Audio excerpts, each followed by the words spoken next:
한국은 오래전부터 치안도 좋지 않고 살기 힘든 나라라고 들었는데요. 여인은 남성이 하는 말을 신용할 수 없다는 듯이 흥분된 어조로 캐묻기 시작합니다. 남자는 어이가 없다는 듯 말을 이어나가지 못하는데요. 두 사람 사이에 어떤 일이 있었던 걸까요?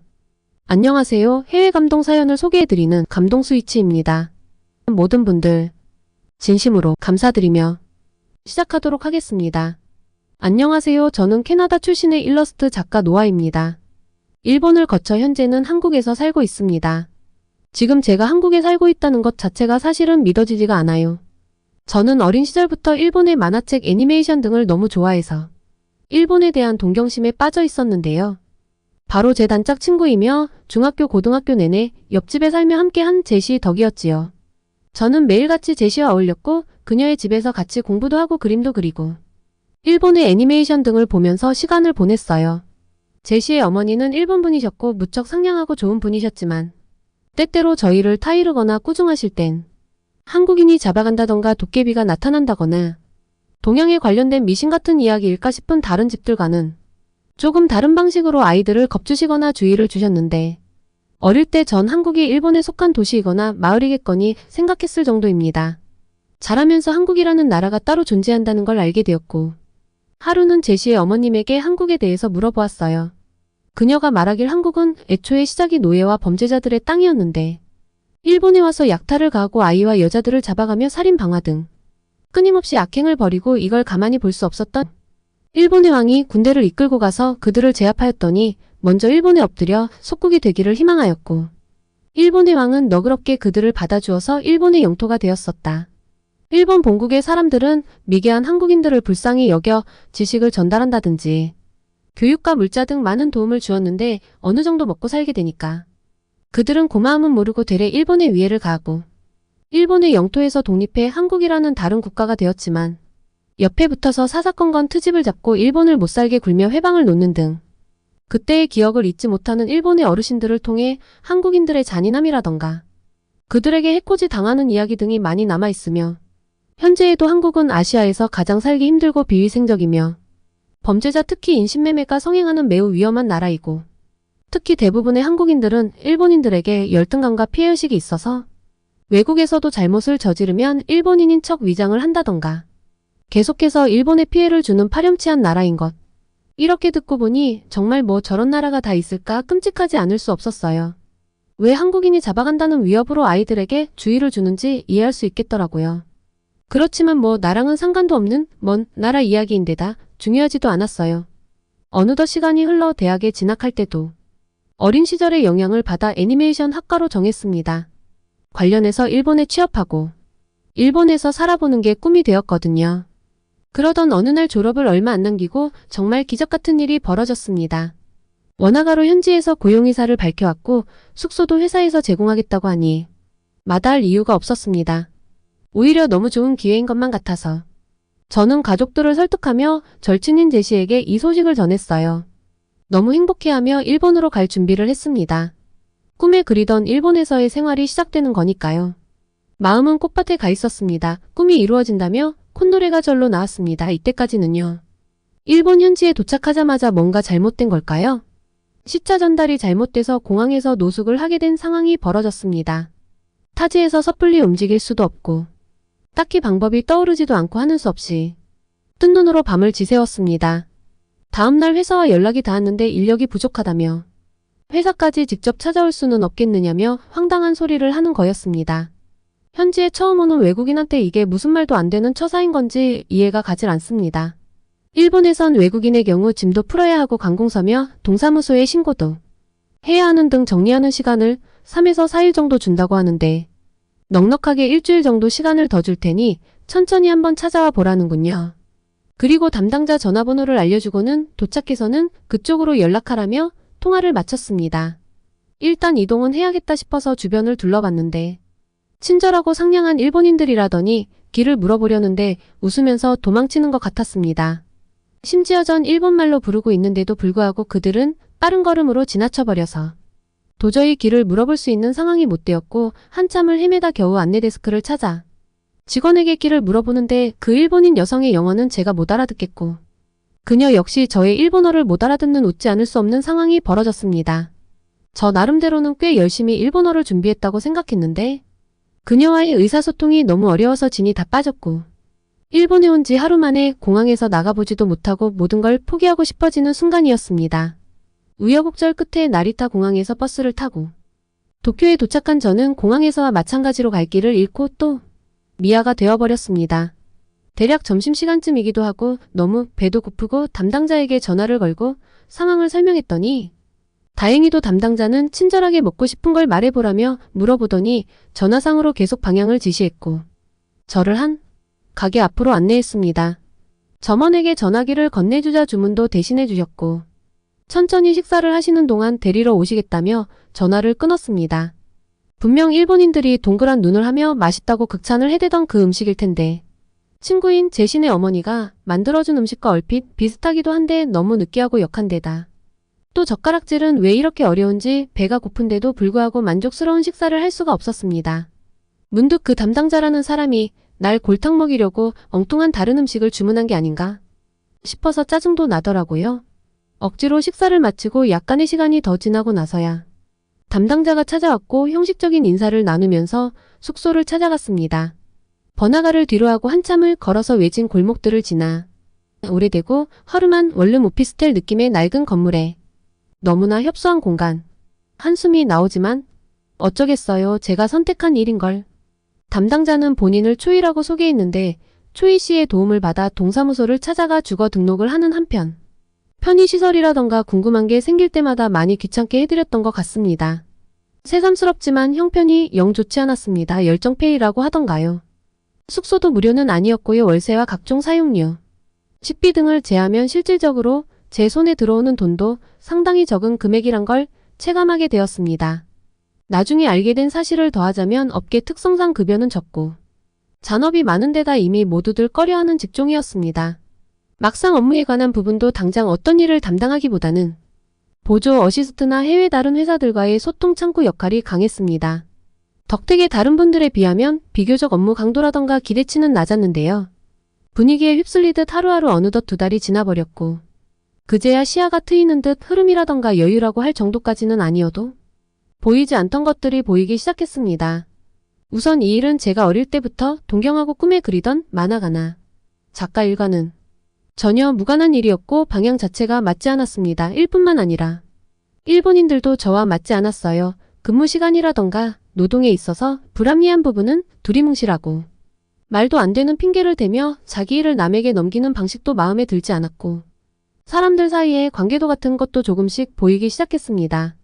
앞에선 웃으면서 친절하게 대하는 듯 했지만 정작 어울리는 그룹들은 정해져 있는 데다 제가 다가서려고 해도 선을 그어서 배척당한다거나 따돌림당하고 무엇보다 충격적인 사실은 입사할 때부터 제 편의를 봐주시고 저의 담당역이라고 착각했던 초이 씨는 사실 저보다 고작 2달 먼저 들어온 계약직 신입사원일 뿐이었는데 저를 부담스럽게 여긴 상사가 저에 관한 처리를 그에게 패스한 것이었습니다. 게다가 모두들 그를 노골적으로 배척했는데 그 이유는 그가 한국에서 온 한국인이었다는 겁니다. 그의 이름은 최정훈.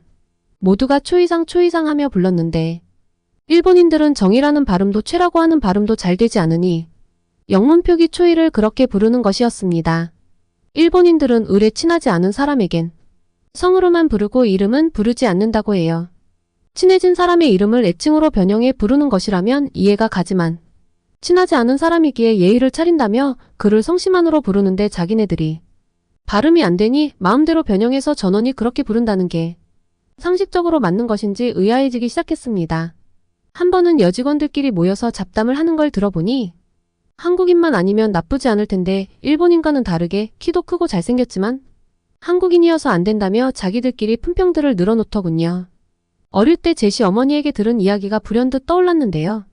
한국인들이 일본인들에게 못되게 굴었다고 했으니 저렇게 배척당하는 건 당연한 건가 싶은 생각도 들고 특별히 그가 잘못을 저지른 것도 아닌데 직장 내에서 모두가 그를 따돌리는 것이 맞는 것인지 그러다 문득 나는 한국인도 아닌데 왜 따돌림 당하는 거지?